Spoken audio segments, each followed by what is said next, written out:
Hello and welcome. In this tutorial, we are going to create a voltage divider circuit. Now, this is a pretty important concept in electronics, and I'll first try to explain it on the schematic, after which we're going to build a circuit and illustrate what I'm talking about. So, imagine that you have a sensor. And that sensor is, an analog sensor, which is going to give you a value between 0 and 1023. Now, you can think of 5 volts as 1023, and you can think of G and D as 0. So you set up a circuit that looks like this. A device that varies in resistance connected to the 5 volts, and a device that doesn't vary connected to the G and D. By the way, you can do this upside down as well. We're going to do it in both directions. So, as you can see, when this variable resistor, when this is really low, or let's say it's 0, you're going to be connected directly to 5 volts. You'll be reading 1023. But this here being a 10K potentiometer, if this was 10K, then this 5 volt would be divided 2.5 volt here and 2.5 volt here. So this reading that we're going to be having is some value between like 500 and 1023. So that's what we're going to try to achieve. And then conversely, we're going to switch these around, and we're going to see if what we get is a value between 0 and 500.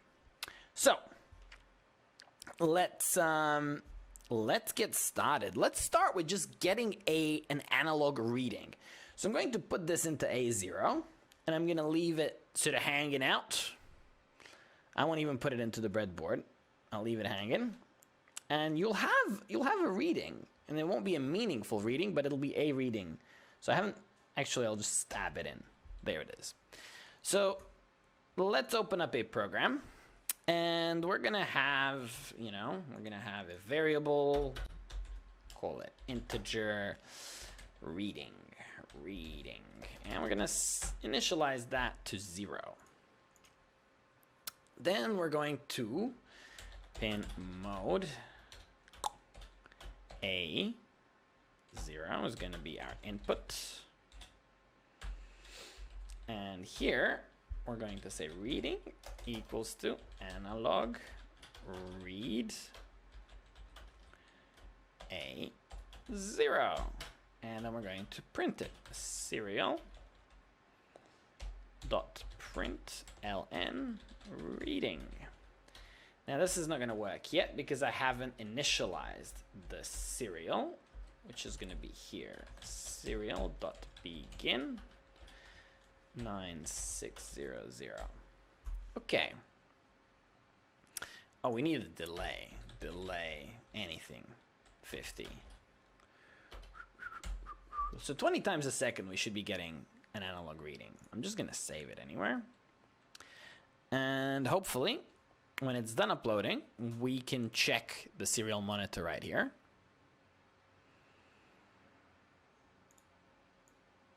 Boom, boom.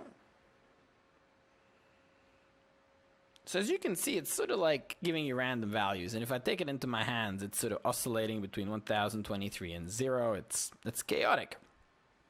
But if I were to put it into a minus, it would be straight up 0. If I were to put it into 5V, it would be straight up 1023. So let's check our initial theory.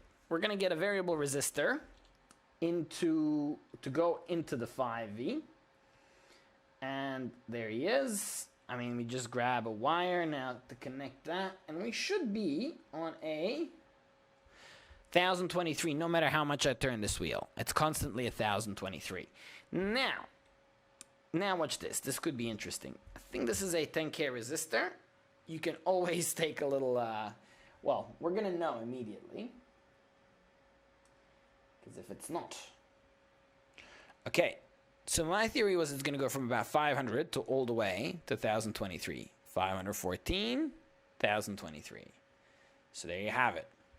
And if we were to pop that around, so have it the opposite way, so say connect that directly to minus, it would go from 0 to 500. Boom, boom.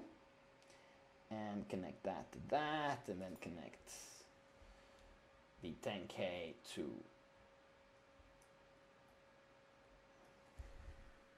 So it would top out at 500 and go down to 0. It's kind of more convenient to just to do it the other way. It looks neater, so I'm just gonna control it from that 500 to 1,000. So let's now use that to write a value to an LED. And you're gonna observe something interesting. I can't wait to show you. So as you can see, the analog read goes between 0 and 1,000. Next, we're going to use an analog write. And we're going to need this LED for that. We're going to put the LED here. That's an LED resistor. You can put it anywhere into the breadboard. And we can get a cable into the first available PWM port. So that's the one with the squiggly bit right there. That's a 3. 0, 1, 2, 3. So we've added an LED, so I can call it int LED red equals to 3. And we can set it pin mode LED red. That's an output now. And interestingly, right here we can analog write LED red. Wait. LED red, we're going to write reading to it. So whatever is the value of our reading, that's what we're going to write to our LED. So we're going to write 514 right now.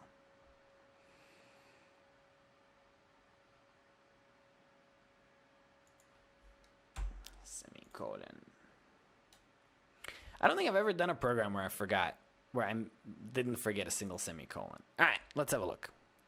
514, oh, this thing's not, ooh. So 577, and it's getting stronger, and then it drops to 0. Look at that.